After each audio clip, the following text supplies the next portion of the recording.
Argentina over England. How many of you saw that coming? Because I didn't see that one coming. The sun is just coming up here in NZ, folks. We are sitting at just after 6 in the morning. Just watched Argentina, yeah, man, get their first win over England in forever, and especially first win on English soil. So, yeah, we'll go through some key events and stats, and you guys can let us know your thoughts on how this game went. If you want England rugby gear, I'll put a link down in the description. They better have that gear on special after this performance. But ultimately, it was a good game. There's a lot of there's going to be a lot of talk about exchanges of penalties if you're going over the key events, because there was a lot of them. 11 penalties in this one. Now, it had been raining. Apparently, it had been peddling down all day. And the conditions were certainly not the most conducive to running rugby. But that being said, we saw some pretty nice tries from different players. England, interestingly, didn't opt for their first kind of kickable three. And I thought you guys have been watching my video about the Argentinians being vulnerable at the maul, because they tried to maul it. But the Argentinian maul defence held out. They went about 9 phases. Eventually, they put a kick through and Mateo Carreras was able to mark it. So... first kind of scare for the Argentinians. They were able to hold firm, and the Argentinians managed to get their first chance with 3 points. I mean, again, it's the conditions. Kick through, Marcus Smith kind of slips, and Santiago Carreras pounces on some loose ball. Eventually, there's an off-the-ball tackle from the English guys, and it's 3 points for Argentina. And to be honest, for both sides, there's a lot of dumb penalties like that. Tackling off the ball, playing the 9, just being offside, lazy runners. Like, yeah, it's that'll be pretty frustrating, because certainly some unnecessary penalties conceded. England replied not long later when Ben Youngs hadn't lifted the ball. That's another one. He was trying to milk a penalty, saying it was stuck in there anyway, and the Argentinian guys, I guess, figured he'd lifted the ball, but 3 points apiece. Smith offside at the scrum. Argentina go in front, 6 points to 3. Eventually, though, there's a first try of the game through Joe Cokanasiga. He's a big unit of a man. They used him like a big ball runner for the scrum set play. When England had a scrum in Argentinian territory, it was, it was like pretty much Billy V to Ben Youngs and Cokanasiga. Bam! Over. Like, don't overthink it. It's a pretty straightforward move, but in those conditions, that's exactly the kind of move you should be going for. So, yeah, man, 10 points to 6. England are in front, and they've had all the ball. England have got all the ball, all the territory. They're just camped down Argentina's end for most of the time, but not exclusive, I guess. I mean, both sides have got some errors. They both pass it into touch. There's there's a little bit of struggling with the conditions, which is to be expected because it is pretty messy. But then Montoya does his thing, wins a penalty at the breakdown, brings Argentina back within a point. Then Montoya, I think, gives one away not long later. So it's the exchange continues 13-9. England offside after the restart, 13-12. And then Argentina conceded what was a pretty frustrating one when they had a scrum right before halftime. All you got to do is scrum it, kick it out. But they managed to, like, Bertrand got monstered after the scrum, so England managed to win a penalty for him not releasing. So 16-12, England go in with a 4-point lead at halftime, which is maybe not enough given how much ball they've had. Like 68% possession and 77% territory. I know those numbers aren't the key ones to winning matches, but still. Second half, Argentina win a scrum penalty. It's a bit of handbags. I don't think Genge liked that call. But that leads directly to Argentina's maybe best try of the game, probably. It's pretty slick. It's a line-out set play. It's basically a wraparound move which sends Santiago Carreras careening left, and then his wide ball out to Boffelli. Boffelli goes over pretty much untouched. He did miss the conversion, but 17-16 Argentina turned that 4-point deficit into a 1-point lead. Beautiful stuff. And then they score another one pretty much straight away. It's all going to custard for the English at that point, man. Santiago Carreras from turnover ball after a heap of English pressure.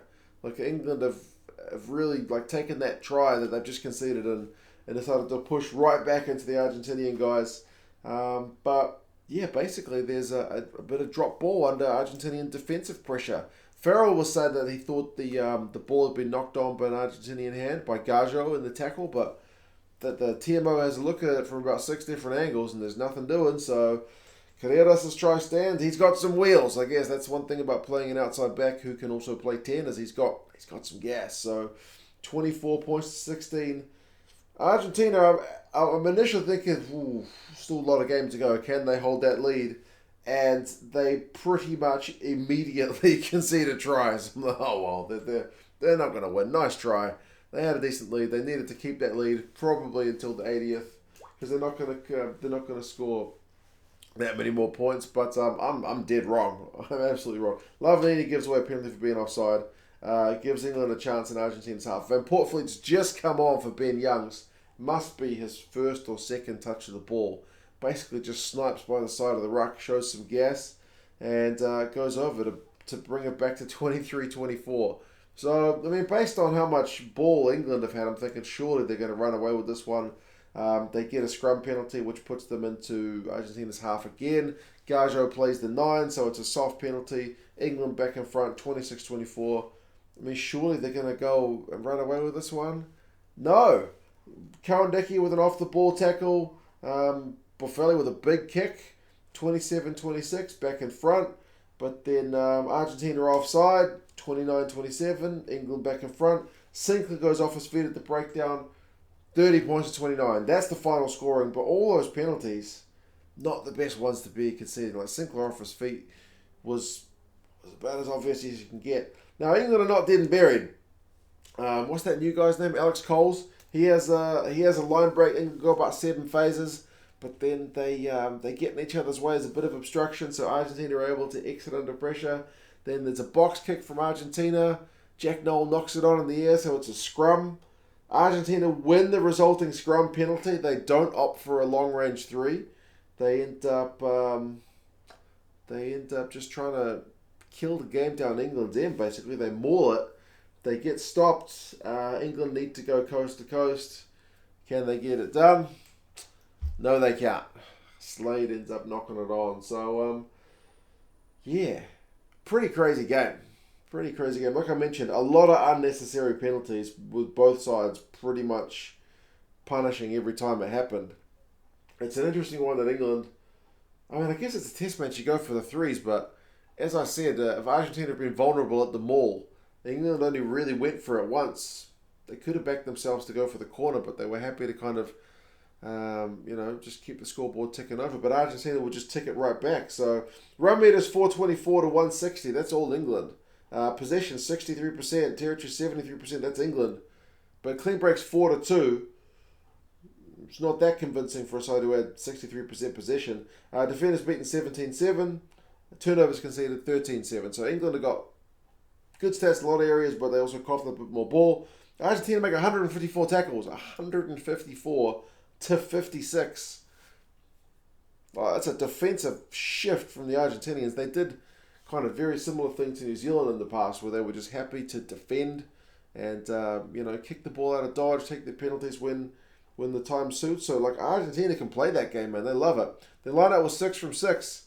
England's was 7 from 10. Penalties conceded 10 apiece. Individuals, Cokanasiga 104 metres, clean break, 2 defenders beaten. Not a bad shift for his England return. Jonny Hill 7 from 8 tackles, not bad. Carreras, that's Santiago, 62 metres, partly that try, clean break and a defender beaten. Marcos Crema, part of that big defensive outfit, makes 19 out of 21. So, first win for the Argentinians in England for a long time. And that bodes well. But as I said, this Argentinian team's a pretty good one. They beat New Zealand in New Zealand just a few weeks ago, over a month ago. So, yeah, they're quite capable of this kind of thing under Michael Cheika. They're doing really well. They've got Wales away next, which could be a pretty interesting matchup. And then England will be home to Japan. Remember, England have played a game this week, whereas Japan have been on the break. But Japan did play the week before when England was still doing Premiership rugby. So they should come into the games pretty even, I guess, in terms of their prep. But anyway, you guys let us know your thoughts. Did England need to try something a bit different? Or Is Eddie still keeping his powder dry for the World Cup? And for Argentina, how impressed were you by that defensive shift and the boot of Emiliano Buffali? The guy is something special. He's been working on his goal kicking, clearly, because he was not as accurate as he was last year as he is this year, man. He's proper radar boot. But anyway, you guys let us know your thoughts, and I'll talk to you guys again soon. See you later.